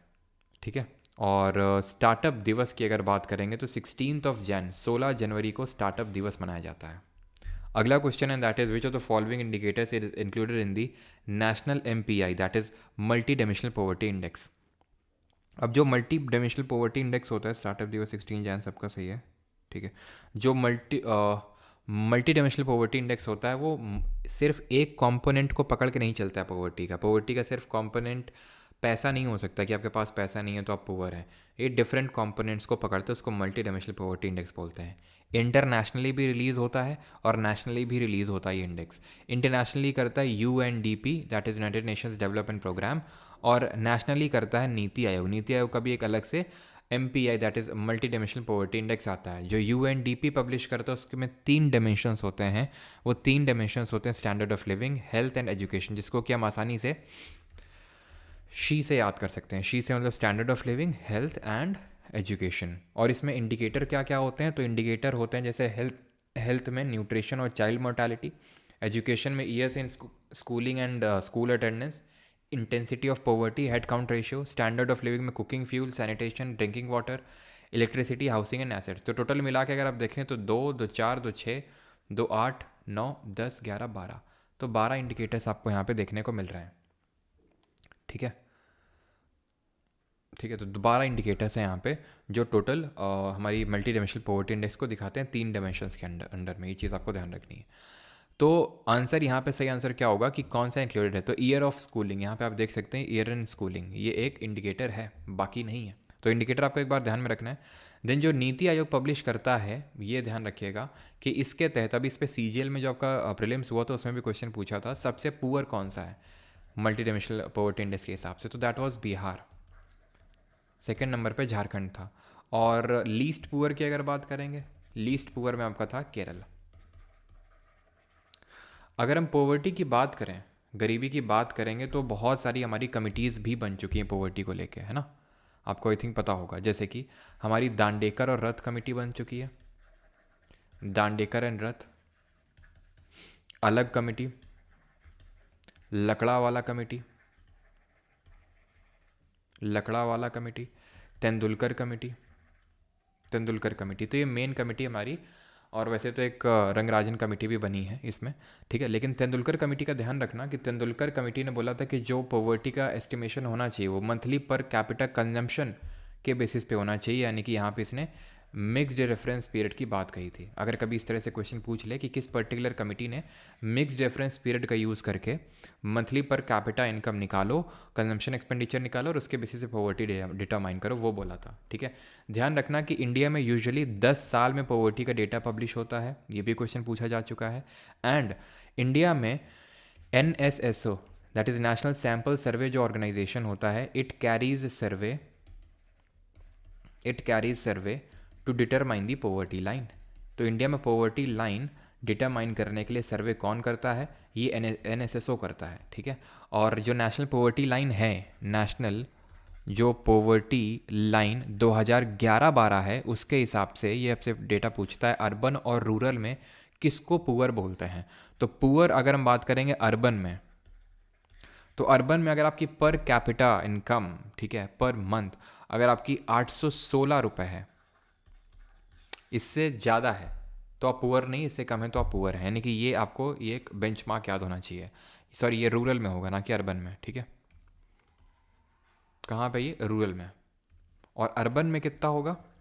अर्बन में 1000 रुपये, ये 2011-12 के हिसाब से, ठीक है। ये क्वेश्चन डायरेक्टली आपसे पूछता है तो ये चीज़ ध्यान रखिएगा, ठीक है। 10 साल में एस्टिमेशन होता है।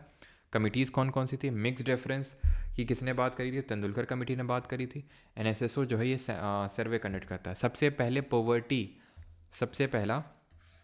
पॉवर्टी का इंडिया में कॉन्सेप्ट देने वाले थे हमारे दादा भाई नौरोजी जी। इन्होंने, आपको पता होना चाहिए, poverty and un British rule in India नाम की किताब भी लिखी थी। Poverty and un British rule in India, ठीक है, जिन्होंने ईस्ट इंडिया एसोसिएशन में बनाया था 1866 में। रस्त कोफ्तार एंड सब 3 कांग्रेस के सेशन को प्रेसाइड किया था। पहले इंडियन थे जो कि ब्रिटेन में मेंबर ऑफ पार्लियामेंट बने थे, ठीक है। अगला क्वेश्चन है 11th, which of the following statements about the election of the president of India is not correct? Bharat के राष्ट्रपति के चुनाव के बारे में निम्नलिखित में से कौन सा कथन सही नहीं है? तो प्रेसिडेंट के बारे में कौन सा स्टेटमेंट गलत है आपसे पूछ रहा है। A union minister shall not be eligible for election as the president. The president is elected by the elected members of the parliament and the legislative assemblies of the state and union territories. The electoral college does not include the elected members of the legislative council. The system of proportional representation by means of single transferable vote is followed. तो कौन सा यहाँ पर गलत है? तो देखिए, पहला वाला ही गलत है। क्यों? क्योंकि अगर हम क्वालिफिकेशन की बात करें to be elected as a president, तो वो किस आर्टिकल में है? 58 में है। तो ये हमारे कुछ आर्टिकल्स हैं जो आपको पता होना चाहिए एकदम ऑर्डर में, बिकॉज रेपिटेटिवली इससे क्वेश्चंस आते हैं। और इसको हमने कैसे याद कर रखा है? इसको हमने ऐसे याद कर रखा है कि भाई जो प्रेम है उससे आप बोल रहे हैं कि ट्रैकिंग पे चलना है, so come on time, Prem trekking, ठीक है, ये 2 बार लिखा हुआ है, प्रेम ट्रैकिंग पे चलना है, सो कम, ठीक है, come in time, come in time. तो पी आर से there shall be a president of India, E से एग्जीक्यूटिव पावर जो है यूनियन की वो प्रेसिडेंट के हाथ में होगी, ई से इलेक्शन ऑफ प्रेसिडेंट है। अब इलेक्शन ऑफ प्रेसिडेंट का मतलब क्या यहाँ पे प्रोसीजर को फॉलो किया जाता है? तो इंडिया में कैसा प्रोसीजर है? इनडायरेक्ट इलेक्शन का है, यानी कि अप्रत्यक्ष चुनाव है, डायरेक्टली यूनिवर्सल अडल्ट सफरेज के थ्रू यहाँ पे वोटिंग नहीं होती प्रेसिडेंट के लिए। प्रेसिडेंट के लिए इलेक्टेड जो हमारे मेंबर ऑफ, अभी हम देखेंगे कौन कौन लोग हैं, लेकिन जो हमारे इलेक्टेड रिप्रेजेंटेटिव हैं वो फर्दर प्रेसिडेंट को इलेक्ट करते हैं। तो इनडायरेक्ट इलेक्शन होता है, और सिंगल प्रोपोर्शनल रिप्रेजेंटेशन यानी कि अनुपातिक प्रतिनिधित्व, और सिंगल ट्रांसफरेबल वोट यानी कि एकल संक्रमणी जो मत की प्रणाली होती है उससे इलेक्शन होता है यहाँ पे। एंड मैनर ऑफ इलेक्शन की बात करेंगे तो मैनर यहाँ पे फॉलो होता है कौन सा, ठीक है, तो यानी कि यहाँ पे कौन कौन इलेक्शन में हिस्सा लेगा अगर हम बात करें तो यहाँ पे जो इसका इलेक्टोरल कॉलेज होता है प्रेसिडेंट का, तो उसमें आपके होंगे elected MPs and MLAs। Elected होते हैं, नॉमिनेटेड नहीं होते हैं, और MLC लोग इसके चुनाव में हिस्सा नहीं लेते हैं, नहीं, जो लेजिस्लेटिव काउंसिल के जो मेंबर्स होंगे वो इसके इलेक्शन में पार्टिसिपेट नहीं करेंगे। ये चीज़ आपको ध्यान रखना है। सर मैं असिस्टेंट लोको पायलट हो चेन्नई डिवीजन हूँ, चेन्नई में, मेरा आपसे हम्बल रिक्वेस्ट कि आप NTPC की पेपर की सीरीज डेली बेसिस स्टार्ट कर दीजिए, क्योंकि NTPC का पेपर अप्रैल में है, यहाँ डिपार्टमेंटल न्यूज़ है। अच्छा, अप्रैल में है, तो अप्रैल में तो अभी काफ़ी टाइम है ना? सर बिहार गरीब क्यों हैं? विराट मान जाओ भैया, विराट जी मान जाओ, ठीक है, हमने आपका कमेंट पढ़ लिया, और डेली तो नहीं हो पाएगी, ऑल्टरनेटिवली ही हो पाएगी, ठीक है। इलेक्टेड MPs और MLAs इसके चुनाव में हिस्सा लेते हैं। टर्म की अगर बात करेंगे तो 5 साल का टर्म होता है, ठीक है, आर्टिकल 56 में लिखा है। और एलिजिबिलिटी फॉर री इलेक्शन क्या है? एनी नंबर ऑफ टाइम्स, कोई भी एनी नंबर ऑफ टाइम के लिए री एलिजिबल है, अनलाइक इन USA जहाँ पे कोई भी प्रेसिडेंट सिर्फ मैक्सिमम 2 बार तक बन सकता है। Qualification for election as president, तो क्वालिफिकेशन में आर्टिकल 58 है, और इसमें जो 58 में 2 क्लॉज हैं। पहला क्लॉज तो ये बोलता है कि ही और she should be a citizen of India, Bharat का नागरिक होना चाहिए। दूसरा जो मतलब इसी के अंदर है प्रोविजन, एंड दैट इज़ कि एज होनी चाहिए मिनिमम कितनी, 35 साल, और he should be qualified for becoming a member of Lok Sabha, ठीक है, यानी कि वो लोकसभा का मेंबर बनने के काबिल होना चाहिए, यानी उसमें इतनी क्वालिफिकेशन होना चाहिए कि वो लोकसभा के मेंबर की जो क्वालिफिकेशन होती है वो। और इसका जो दूसरा क्लॉज है उसमें लिखा है he shall not hold any office of profit, यानी कोई लाभ का पद ना धारण किए हो। और यहीं पे अलग से ब्रैकेट में लिखा हुआ है कि प्रेसिडेंट का ऑफिस, वाइस प्रेसिडेंट का ऑफिस, यानी जो प्रेसिडेंट है सिटिंग प्रेसिडेंट, वाइस प्रेसिडेंट, या फिर कोई MP है, MLA है, यानी कि कोई एक तरह से सांसद या फिर विधायक है, तो उसको ऑफिस ऑफ प्रॉफिट नहीं माना जाएगा, यानी कि वो प्रेसिडेंट का चुनाव लड़ने के लिए बिल्कुल एलिजिबल हैं। दैट मीन्स कि पहला वाला स्टेटमेंट इसलिए गलत हो जाएगा जिसमें ये लिखा है कि shall not be eligible for election as a president, बल्कि वो एलिजिबल होगा, चाहे वो प्रेसिडेंट हो, गवर्नर हो, यूनियन मिनिस्टर हो, स्टेट मिनिस्टर हो, ही और she is eligible for the election as president. Clear है? बाकी हमें पता है कि आर्टिकल नंबर 61 में जो इम्पीचमेंट दिया है, जो महाभियोग दिया है, इसमें क्या डिफरेंस होता है, और इलेक्टोरल कॉलेज का मतलब है कौन कौन इसके इलेक्शन में पार्टिसिपेट करता है, अंतर क्या होता है? तो इलेक्टेड MPs और MLAs इलेक्शन में पार्टिसिपेट करते हैं, वहीं इम्पीचमेंट महाभियोग की बात करेंगे तो ऑल मेंबर ऑफ पार्लियामेंट इसमें पार्टिसिपेट करते हैं, यानी कि अंतर क्या है? यहाँ पे सिर्फ इलेक्टेड थे, यहाँ ऑल हैं, यानी इलेक्टेड और नॉमिनेटेड दोनों हैं। यहाँ पे MPs और MLAs दोनों थे, यहाँ पे सिर्फ MPs हैं। प्रोसीजर हमने कहाँ से लिया इम्पीचमेंट का, जरा बताएंगे किस कंट्री के कॉन्स्टिट्यूशन इसको बोरो किया गया है? द सिटीजनशिप एक्ट जो 1955 का है deals with the determination of citizenship on और आफ्टर। नागरिकता जो अधिनियम है ये किस नागरिकता के निर्धारण से संबंधित है, किससे आपका संबंधित है, ये आपसे क्वेश्चन पूछा जा रहा है, ठीक है। तो यहाँ पे सही आंसर क्या होगा? सही आंसर होगा 26 जनवरी 1950, option number A will be the correct answer. अब सिटीजनशिप एक्ट की अगर हम बात करें तो आपको ये चीज़ पहले पता होना चाहिए कि जो हमारे सिटीजनशिप के प्रोविजंस हैं, ठीक है, कॉन्स्टिट्यूशन में जो सिटीजनशिप के प्रोविजंस हैं वो पार्ट नंबर 2 भाग नंबर 2 में है संविधान के, और किस आर्टिकल से किस आर्टिकल तक है? तो ये 5 से लेकर 11 तक के बीच में है। लेकिन है क्या, ठीक है, लेकिन है क्या कि जो भी आपके आर्टिकल्स हैं, ठीक है, जो भी आपके आर्टिकल से 5 से 11 तक, उसमें से काफ़ी ऐसे आर्टिकल हैं जो अब रिडंडेंट हो चुके हैं, जो उस समय तो ठीक थे जब हमारा मतलब जिस समय हमारा देश आज़ाद हुआ था, लेकिन अभी जो सिटीज़नशिप के जो प्रोविजंस हैं उनकी डीलिंग होती है पूरी तरह से जो सिटीज़नशिप एक्ट है 1955 का, उससे। आपने citizenship act CAA, citizenship amendment act 2019 सुना होगा, ठीक है, CAA 2019, जिसके थ्रू क्या डिक्लेयर किया गया है कि 6 कम्युनिटीज़ के लोग जो 3 डिफरेंट कंट्रीज से आ रहे हैं उनको सिटीजनशिप के जो एक्विजिशन है उसमें कुछ उनको छूट मिलेगी, जिसको लेके काफ़ी विवाद भी चलता रहता है। तो ये वही सिटीजनशिप एक्ट है 1955 का, जिसमें कि लिखा हुआ है कि कोई कैसे सिटीजनशिप को एक्वायर कर सकता है और कैसे कोई सिटीजनशिप को लूज़ कर सकता है। तो बर्थ हो गया by birth, by decency, by registration, by naturalisation, ठीक है, and by incorporation of territory. In method से कोई भी भारत का नागरिक बन सकता है, इनकॉर्पोरेशन ऑफ टेरिटरी। बर्थ का मतलब किसी का जन्म हुआ है, डिसेंसी का मतलब किसी के पेरेंट्स इंडियन डिसेंडेंट्स हैं बट वो अभी कहीं किसी और देश के सिटीजन हैं। रजिस्ट्रेशन का मतलब ये होता है, ठीक है, मतलब इसका डिसेंसी का तो मतलब ये है कि आप कब किसी कहीं और के नागरिक हैं, लेकिन आपके जो रूट्स हैं वो इंडिया से हैं पूरी तरह से जुड़े हुए, आपके मदर फादर हो सकता है इंडियन सिटीज़न हो, ठीक है। रजिस्ट्रेशन और नेचुरलाइजेशन सिमिलर हैं, सेम इस तरह से नहीं है। रजिस्ट्रेशन में क्या है कि आपका मतलब मम्मी पापा हर कोई आपका भी कोई किसी और देश का नागरिक है, लेकिन आपके अगेन रूट्स जो हैं वो इंडिया से। नेचुरलाइजेशन में ये होता है कि आपका कोई लेना देना ही नहीं है इंडिया से, ठीक है, कोई आपके रूट्स नहीं है इंडिया से, तो उस केस में नेचुरलाइजेशन सिटीजनशिप ली जाती है। और इनकॉर्पोरेशन ऑफ टेरिटरी तो ये है कि अगर टेरिटरी को जैसे फॉर एग्जांपल कल को कोई पार्ट है पाकिस्तान का इंडिया ले लेता है तो सारे जो तो पाकिस्तानी नागरिक हैं वो सब इंडियन बन जाएंगे। जरा कमेंट बताएंगे कि इनकॉर्पोरेशन ऑफ टेरिटरी हम किस आर्टिकल का यूज़ करके करते हैं और लूज़ कैसे कोई सिटीजनशिप को कर सकता है। तो सिटीजनशिप को लूज़ करने के तरीके हैं जैसे कि टर्मिनेशन, ठीक है, टर्मिनेशन तब होता है जैसे कि आपने किसी और देश की नागरिकता ले ली तो आपकी सिटीजनशिप टर्मिनेट हो जाएगी। रिनंसिएशन का मतलब होता है आपने खुद ही अप्लाई कर दिया कि मुझे भारत का नागरिक नहीं रहना है। या फिर बाई डेप्रीवेशन का मतलब है आपने फ्रॉड तरीके से नागरिकता ली है या फिर आप एंटी इंडिया एक्टिविटीज़ में इन्वॉल्व थे तो आपकी सिटीजनशिप से आपको डिप्राइव कर दिया जाएगा। तो ऑप्शन नंबर ए यहाँ पे सही आंसर होगा। कमेंट में आप ये बताइए कि जो इंडिया में सिंगल सिटीजनशिप चलती है, एकल नागरिकता का जो प्रावधान है वो किस कंट्री के कॉन्स्टिट्यूशन से हमने लिया है।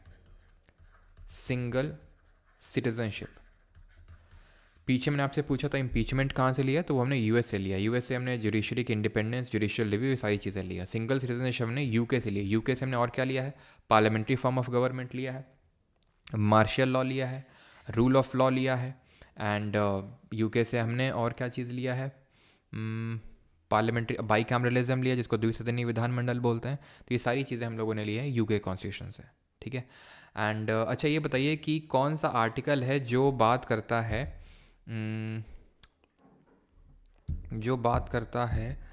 कि मतलब क्लियरली ये बात करता है कि कोई भी एट द सेम टाइम अगर कोई इंडिया का सिटीज़न है तो वो किसी और कंट्री की सिटीज़नशिप नहीं ले सकता, लेता है तो उसकी सिटीज़नशिप चली जाएगी, ठीक है ना। ये कोई भी डुअल सिटीज़नशिप नहीं चलेगी। कौन सा आर्टिकल है, ध्यान रखिएगा, आर्टिकल नंबर 9 है। आर्टिकल नंबर 10 किसके बात करता है, ये कॉन्टिन्यूएंस ऑफ राइट्स की बात करता है, किन किन कंडीशंस में आपकी जो नागरिकता है वो कॉन्टिन्यू रहेगी, वो आर्टिकल नंबर 10 बात करता है उसकी। विच of the following is not a part of article 51 of the constitution of India, कौन सा इसमें भारतीय अनुच्छेद के 51 का हिस्सा नहीं है। अब आर्टिकल 51 की अगर हम बात करें तो ये एक DPSP है जो बात करता है किसकी, इंटरनेशनल पीस और सिक्योरिटी की, है ना। To promote international peace and security, yes. To maintain just and honourable relations between nations, use of UN peace keeping forces. I think ये क्वेश्चन मैं करवा भी चुका हूँ आपको कि UN पीस कीपिंग फोर्सेस का यूज़ जो है वो इंडिया खुद थोड़ी ना करेगा, यूनाइटेड नेशंस करेगा। इंडिया का काम थोड़ी ना कि UN पीस कीपिंग फोर्सेस को लगाना, डिप्लॉय करना हर एक कंट्री में। तो ये एब्सर्ड सा स्टेटमेंट है, इसको आपको तुरंत एलिमिनेट करना था, ठीक है। आर्टिकल 51 का इसमें से कौन सा एक प्रोविज़न नहीं है। जैसे फॉर एग्जांपल आर्टिकल 50 में ज़रा बताइए क्या है का, आर्टिकल 50 में, 49 में क्या है, ठीक है, एंड 48 में क्या है बता दीजिए। 48 में तो ध्यान रखिएगा कि जब भी इस तरह का क्वेश्चन आए तो जो भी एब्सर्ड्स, अगर आप ध्यान से देखें तो जो ऑप्शन नंबर सी है थोड़ा एब्सर्ड सा लग रहा है कि use of UN peace keeping forces, तो यूएन पीस कीपिंग फोर्सेस का यूज़ इंडिया थोड़ी ना करेगा, यूएन खुद करेगा, ठीक है। फिर यहाँ पर अगर हम बात करें आर्टिकल 50 बात करता है separation of executive and judiciary की, separation of executive and judiciary की, ठीक है। 49 के इसकी बात करता है मॉन्यूमेंट्स को प्रोटेक्ट करना है, एंड 48 बात करता है एनिमल हस्बेंड्री की, है ना, एनिमल हस्बेंड्री की बात करता है ये। Not which of the following does not come under the concurrent list, कौन सा इनमें से आपका जो कॉन्करेंट लिस्ट होती है उसमें नहीं आता है? Medical education, protection of wild life, population control, या फिर आर्टिफिशियल हैबिटेट्स। सबका सही है, प्रगति, जयंता, अमन। आर्टिकल 2, अच्छा ये जो मैंने आपसे क्वेश्चन पूछा था and that was incorporation of territory, तो इसमें आर्टिकल नंबर 2 का यूज़ होता है। तो हमारा जो पार्ट 1 है कॉन्स्टिट्यूशन का, जो आर्टिकल नंबर 1 से 4 तक में जाता है, 1 तो बोलता है India that is Bharat shell be a union of states. 2 बोलता है कि मतलब कि हम बोल सकते हैं इस्टेब्लिशमेंट ऑफ न्यू स्टेट की बात करता है। Article 3 formation of new state की बात करता है, जहाँ पे हम किसी स्टेट को अगर बाइफरकेट कर रहे हैं, उसका नाम चेंज कर रहे हैं, उसका एरिया में चेंज कर रहे हैं, तो आर्टिकल 3 के थ्रू ही होता है। और आर्टिकल 4 में क्या लिखा हुआ है कि आर्टिकल 2 एंड 3 के तहत जो आप चेंजेस करेंगे that shall not be dealt as amendment under article 368 of the constitution. Concurrent list जो हमारी संवर्ती सूची होती है उसके तहत कौन सा नहीं आता इसमें? तो भाई देखो, एजुकेशन तो आता है, चाहे वो किसी भी तरह की एजुकेशन हो। 42nd अमेंडमेंट से एजुकेशन को स्टेट लिस्ट से कॉन्करेंट लिस्ट में डाला गया, एजुकेशन, ठीक है। 42nd अमेंडमेंट से कॉन्करेंट लिस्ट के अंदर आया, तो ये तो होगा।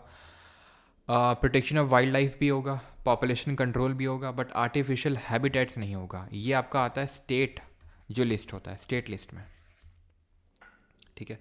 अब आपको ये पता होना चाहिए कि जो हमारा 7th शेड्यूल है कॉन्स्टिट्यूशन का, 7वीं अनुसूची है, उसमें हमारे 3 तरह की 7th शेड्यूल में क्या है, 3 तरह की लिस्ट हैं। कौन कौन सी? यूनियन, स्टेट और कॉन्करेंट। संघ सूची, राज्य सूची और संवर्ती सूची। जो यूनियन लिस्ट है उसमें हमारे जो इंपॉर्टेंट सब्जेक्ट्स हैं जिनका लेने देना पूरा एक कंट्री से है, सिर्फ स्टेट से नहीं है, वो आपके यूनियन लिस्ट में आता है। जैसे डिफेंस हो गया, बैंकिंग हो गया, करेंसी हो गया, फॉरेन अफेयर्स हो गया, कम्युनिकेशन हो गया, ये सब यूनियन लिस्ट के सब्जेक्ट्स हैं। स्टेट लिस्ट में पुलिस हो गया, ट्रेड, एग्रीकल्चर, इरीगेशन, फार्मिंग, ये सब स्टेट लिस्ट में हो गया आपका, ठीक है। अच्छा, कौन सा एक स्टेट या फिर यूटी है जिसका जो पुलिस है वो स्टेट लिस्ट के सब्जेक्ट में ना होके यूनियन उसको देखता है? कॉन्करेंट लिस्ट में आप क्या आ जाते हैं, जो दोनों देखते हैं, यूनियन और स्टेट दोनों। Education, forest, trade, marriage, adoption, succession, कोई आपके डिस्प्यूट्स हैं, ठीक है, लैंड डिस्प्यूट, वो सब कॉन्करेंट लिस्ट में आते हैं। मैरिज एंड डाइवोर्स, ये सब कॉन्करेंट लिस्ट में आते हैं, ठीक है। इसमें यूनियन और स्टेट दोनों लॉ बना सकता है, लेकिन अगर दोनों ने बना दिए तो यूनियन का प्रिवेल करेगा, यूनियन का ऊपर रहेगा। अगर कोई इस तरह का कॉन्फ्लिक्ट हो जाता है तो वैसे बना दोनों सकते हैं। इसमें सिर्फ यूनियन बना सकता है, इसमें स्टेट। स्टेट लिस्ट के सब्जेक्ट में भी यूनियन लेजिस्लेट कर सकता है कुछ मैटर्स में, जैसे कि अगर देश में नेशनल इमरजेंसी लगी हो, या फिर उस राज्य में राष्ट्रपति शासन लगा हो, प्रेसिडेंट रूल लगा हो, या फिर टू और मोर स्टेट, यानी 2 या 2 से ज़्यादा स्टेट जो है, राज्य जो है, उसकी मांग करते हैं कि हमारे लिए यूनियन जो है इस पर्टिकुलर सब्जेक्ट में लॉ बना दे, तो वो जो लॉ बनाएगा वो सिर्फ उन्हीं स्टेट के लिए वैलिड रहेगा।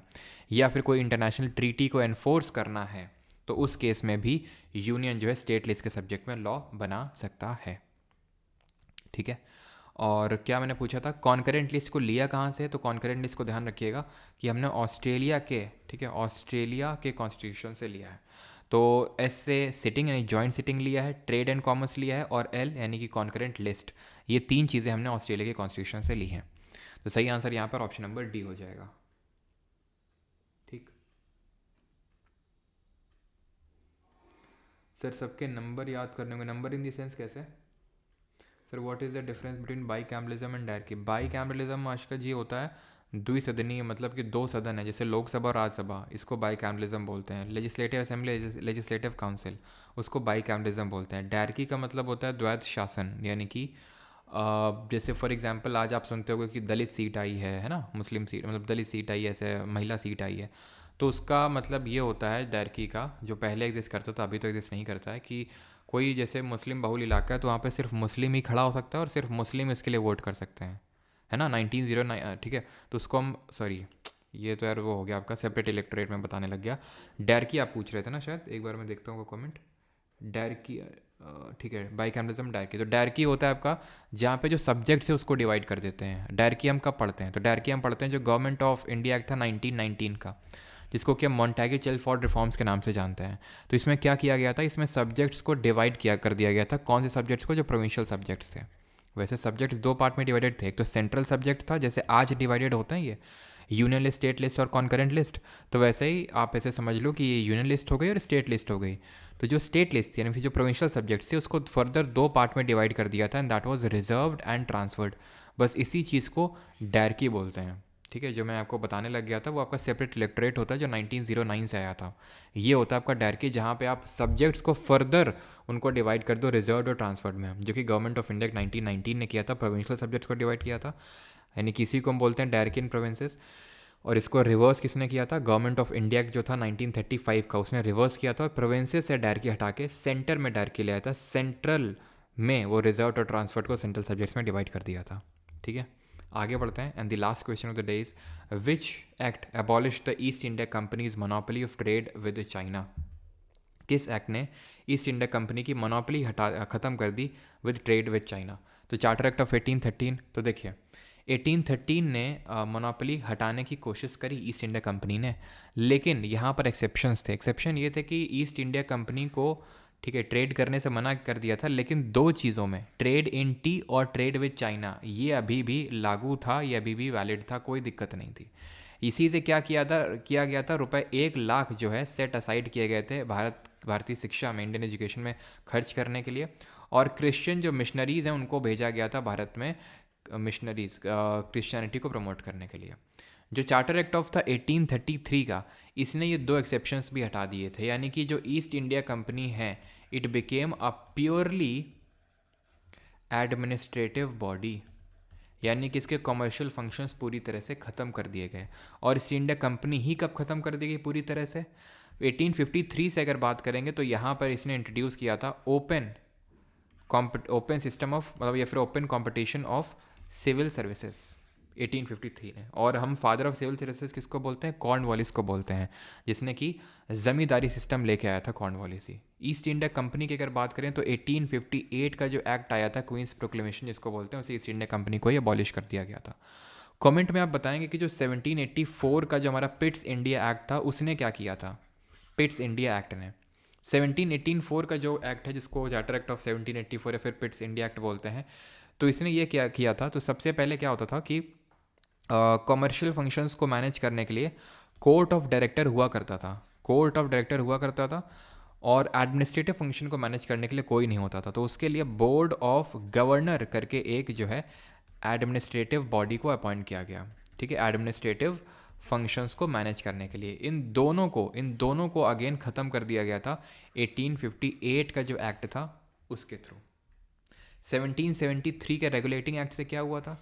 इससे ये हुआ था कि सुप्रीम कोर्ट एक कलकत्ता में इस्टेब्लिश करने की बात कही गई थी, एक सुप्रीम कोर्ट इस्टेब्लिश होगा। प्लस क्या हुआ था, जो गवर्नर ऑफ बंगाल था उसको गवर्नर जनरल ऑफ बंगाल की उपाधि दे दी गई थी, गवर्नर जनरल ऑफ बंगाल। यानी कि यहाँ से सेंट्रलाइजेशन होना स्टार्ट हो गया था।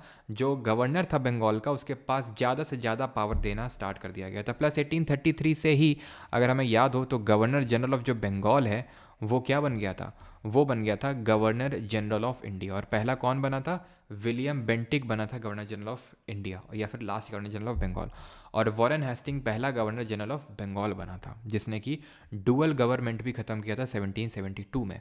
और ये डुअल गवर्नमेंट आई कब थी और कौन लाया था? अगर आपको याद हो तो याद अगर आप करो 1765 में जो इलाहाबाद की ट्रीटी हुई थी, तो इसके थ्रू रॉबर्ट जो क्लाइव है वो डुअल गवर्नमेंट को लाया था, और इसको ख़त्म करने का काम 1772 में वॉरेन हेस्टिंग ने किया था। ठीक है, तो यहाँ पे होता है हमारा ख़त्म आज का लेक्चर। एंड इसके जो नोट्स हैं वो आपको टेलीग्राम पे मिल जाएंगे, जो परमार एसएससी टेलीग्राम है। और आज हमारा लाइव भी रहेगा एक टेलीग्राम पे, जो कि मैंने आपको कल बताया भी था उसके रिगार्डिंग, है ना। तो आपका वो लाइव कल रहेगा।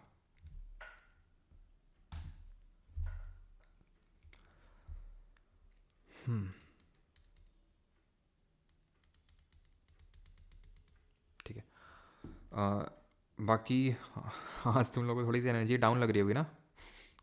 फील नहीं किया तुम लोगों ने ऐसा? क्यों? पता नहीं यार, कभी कभी बैक में ना काफ़ी ज़्यादा दर्द हो जाता है, पता नहीं क्यों ऐसा होता है। या तो हो सकता है कि सोने के पॉस्चर में कभी कभी कुछ हो जाता हो। कभी कभी मतलब अनबियरेबल पेन हो जाता है, मतलब इतना ज़्यादा कि बहुत ज़्यादा अपर बैक में, है ना। Thank you thank you thank you. अब तो इंडिया के 5 विकेट गिर गए सर। अच्छा, नहाने जाते हैं, हाँ जाओ नहाने। सूर्य नमस्कार किया करो। दिवाली में कुछ गिफ्ट ही दे देते। उम्र हो गया से। हाँ उम्र तो हो गया है, ये बात भी सही है। 6 गिर गया, अच्छा।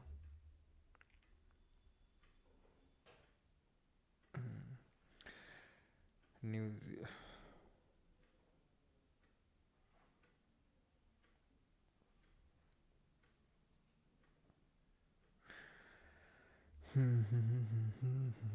चलिए भाई।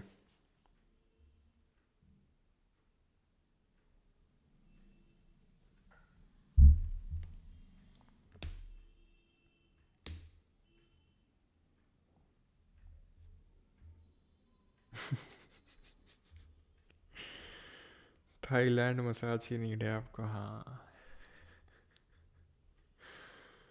चलो भाई, इसकी पीडीएफ आपको मिल जाएगी, है ना, टेलीग्राम पे। सर आज बंगाल में भाई फोटा है, ब्रदर एंड सिस्टर का फेस्टिवल। अच्छा, पहली बार सुना है मैंने ये। अ, शाम को मिलते हैं 6:30 पे, हाँ शाम को टेलीग्राम पे लाइव होगा आज।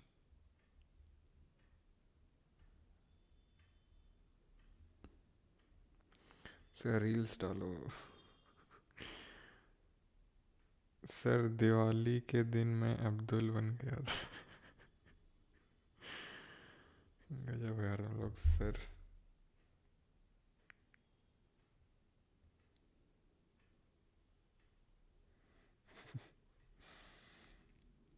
सर भाई दूज तो हो चुका है ना।